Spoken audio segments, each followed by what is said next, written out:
Assalomu alaykum. Bugun biz sizlar bilan qanday qilib Reels orqali 10 ming auditoriya yig'ish haqida gaplashamiz. Bunday natijani men o'z blogimda, undan tashqari juda ham ko'plab mijozlarimda allaqachon qilib bo'lganman. Shuning uchun aynan sizga ham manfaatli bo'lishiga ishonaman. Men ismim Yulduzxon Sherdimetova, 5 yillik tajribaga ega, bu yilni hisoblasa 6 yillik tajribaga ega.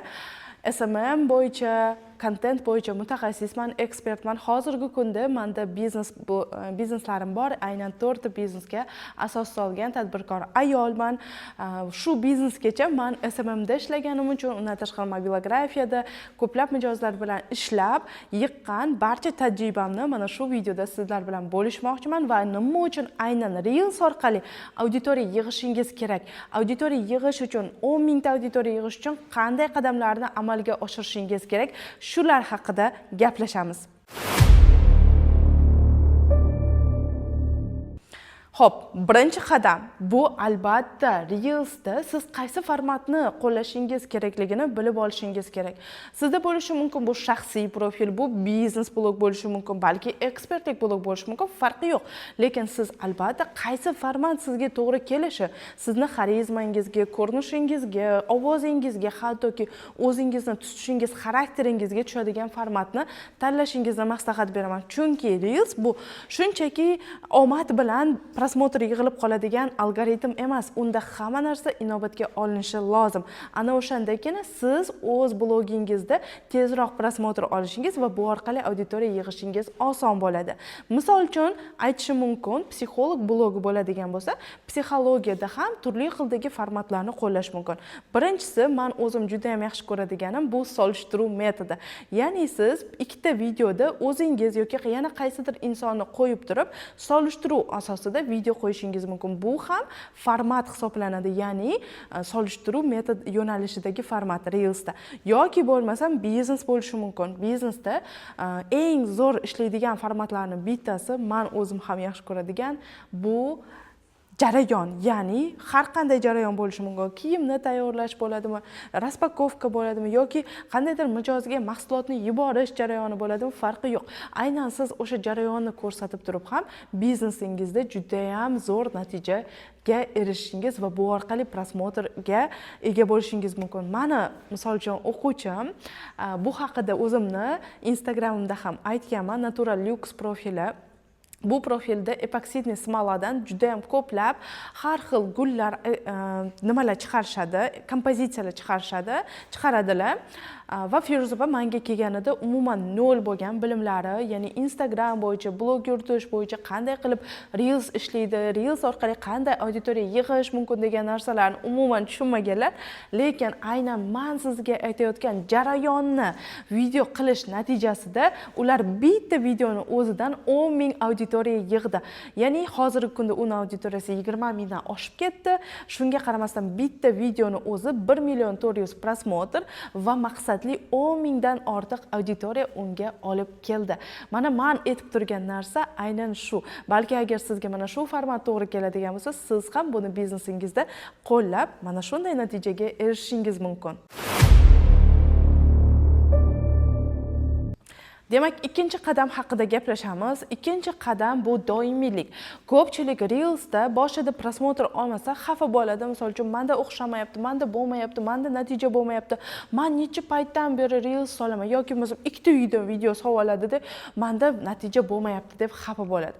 Do'stlar, Reels algoritmiga tushishingiz uchun, Reels orqali yaxshi auditoriya yig'ishingiz uchun siz doimiylikni qo'llashingiz kerak. O'zi hech qaysi bir omad, hech qaysi bir juda ham katta rezultat doimiyliksiz amalga oshmaydi. Shuning uchun sizda prosmotr bo'lmasa ham, bo'lsa ham harakatdan to'xtamasligingiz kerak. Misol uchun, men hozir sizga olayotgan videoyim, ya'ni mana shu YouTube ga olgan videoyim balki umuman prosmotr olmasligi mumkin. Ha, to'g'ri, men bundan juda ham xafa bo'laman. Ba'zida kayfiyatim tushadi. Men juda ham tezroq natija kutyapman. Lekin endi agarda natija yaxshi bo'lsa yaxshi, bo'lmasam hech qisi yo'q deb harakatdan to'xtamaslik kerak. Uchinchi qadam, biz o'zimizga to'g'ri keladigan formatni va doimiylikni qilishni odatlansak, lekin shunda ham natija bo'lmasa, unda siz yana boshqa variantlarni ham qarab ko'rishingiz lozim. Ya'ni, o'zi aslida sizga Instagram algoritmi ham talchoq berishi mumkin. Deylik, bitta video boshqalarga nisbatan ko'proq prosmotr oldi. Siz o'shani albatta analiz qiling. Uchinchi qadamda analiz. Постоянно har doim analiz qilib borishingiz sizga boshqa videolaringizda nisbatan nima yaxshiroq ishlaganini tushunib olishingizga va aynan sizning yo'nalishingizda qaysi format, qaysi tip, qanday video ko'rinishi chiqarish yaxshiroq effekt berishini tahlil qilishingiz sizga tezroq natija olib keladi. Misol uchun, men o'zimda bo'lgan birinchi million prosmotrimga erishganimda men tushunganmanki, menda ishlaydigan ko'rinishlar qanday bo'lishini. Ya'ni, meni xarizmamga, meni gapirishimga, meni yurish-turishimga to'g'ri keladigan narsani analiz orqali chiqarganman va bu orqali birinchi 1 million, 2 million prosmotrlarga erishganman. Birinchi auditoriyamni mana shu prosmotrlar natijasida yiqqanman. Hozirgi kunda ham o'zimning mijozlarimga, hozir endi mijozlar bilan deyarli ishlamayapman, lekin o'quvchilarimga albatta shu narsani qayta qilib ko'rishni va analiz natijasidan chiqarilgan rezultatlarni yana ishlatishga, yana qanday metodlarni qo'shsa bo'ladi, shuni постоянно analiz qilib borishini maslahat qilaman va undan tashqari yana bitta narsani inobatga olish kerakki, misol uchun bir xil insonlar o'ylaydi, men bitta video soldim, bu yaxshi prosmotr oldi, uni qaytadan yana joylasam bo'ladimi yoki aynan shunday ko'rinishdagi yana bitta video joylasam bo'ladimi deyshadi. Ha, albatta bo'ladi. O'zi Reelsda bo'ladi yoki bo'lmaydi degan narsani o'zi xato. Bu ham bitta eksperiment, xuddi mana ovqat pishirishdagi gap. Misol uchun, siz birinchi ovqat pishirganingizni eslab ko'ring. O'shanda sizda menimcha bittada zo'r shirin taom chiqmagan bo'lishi mumkin. Misol uchun, men o'zim aniq eslayman, kartoshkasi pishmasdan qolgan ovqatni pishirganman. Eng birinchi u paytlar bir 12 yoshlar atrofida edim. Ammo keyinchalik qayta o'sha ovqatni pishirish natijasida yana ham shirin ovqatlarni 12-13 yoshlarimda даже pishirishni bilganman. Siz ham bu Reelsga aynan shunday qarashingiz kerak. Qanchalik unga oddiy va tez natija beruvchi format sifatida qarasangiz, shunchalik natija tezroq bo'ladi. Va eng oxirida Reelsda bu qadam emas, shunchaki maslahat sifatida sizga bermoqchiman. Reelsni ko'pchilik professional bo'lishi kerak deb hisoblaydi. Afsuski, bu xato. Ya'ni professional syomka, professional montaj to'g'ri ko'pincha natijaga juda ham qattiq ta'sir qiladi. Ayniqsa profilning upakovkasiga, chiroyli bo'lib ko'rinishiga juda qattiq ta'sir qiladi.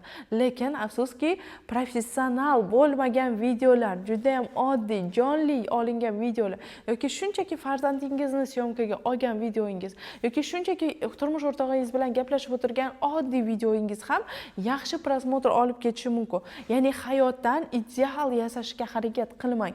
Reels bu jonli kontent ekanligini inobatga oling va jonli emotsiya, jonli maslahatlar va jonli ko'rinishda chiqishga harakat qiling.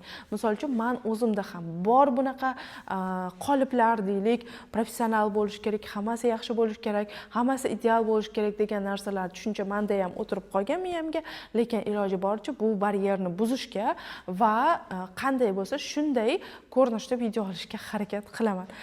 Biznesda ham bu narsa menga juda qattiq yordam beradi va ko'p prosmotrlar olishimizga, yaxshi auditoriya yig'ishimizga va auditoriyaning ishonchiga kirishimizga sabab bo'lgan. Hozir berayotgan maslahatlarimni hammasi men o'zimni blogimda, biznes profillarimda qilganman va natijaga chiqib kelmoqdaman. Agar sizga ham qiziq bo'lsa, kommentariyda yozib qoldiring. Keyingi videolarimda yana qanday mavzularda maslahatlar yoki bo'lmasa kerakli o'zingizga kontentlarni kutib qolgan bo'lardingiz, kommentariyda kutib qolaman. Agarda video yoqqan bo'lsa, podpiska bo'lishni unutmang. Bu menga kichkina bo'lsa ham sizni podдержканgiz va men bundan juda ham xursand bo'lib, motivatsiya olib, yana ham olg'a harakat qilaman. Keyingi videolarda yana ko'rishguncha xayr, sog', salomat bo'ling.